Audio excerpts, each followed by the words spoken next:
Здравейте, скъпи приятели! Аз съм Мира Пламенова Джантова. Джантата. Не ми викайте така. Обзалагам се, че някои от вас няма да се стърпят да не ми викат Джанта. Аз съм водещата на Ювок от Universe TV. Днес е първият ни епизод. Надявам се да ви хареса нашия проект, програма, блог. Това, за което искам да говорим, е за 1 март, тъй като днес е 1 март. Ще говорим за мартениците.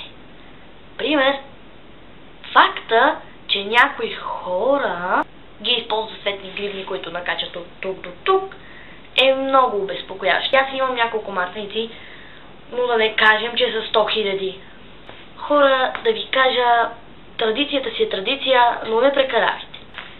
Мартениците се слагат, за да може годината да бъде по-плодородна.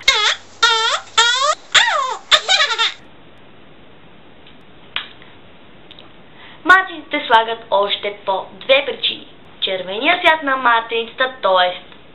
пижъл, означава да бъде жив и здрав.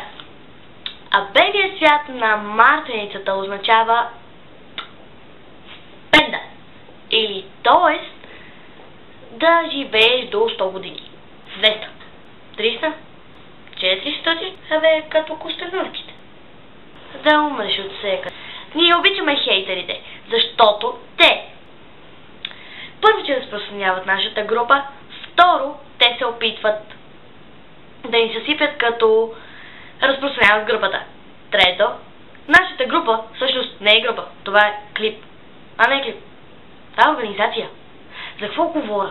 В момента хора изобщо не ме слушайте. Аз съм побъркана и изобщо не знам за какво говоря. Не забравяйте да ставате съпричастни към инициативата на Баев за Мариан, за неговия приятел, който е тежко болен. Не пожелавам на никого от това, което се е случило на Мариан, и наистина се надявам, че да се оправи. Но се оправи момчето. Успех! Стискаме палци.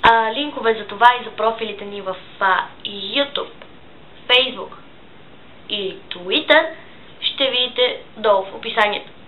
Пишете коментари на кирилица и моля ви не спамете. Това беше от мен. Очаквайте следващият ни епизод.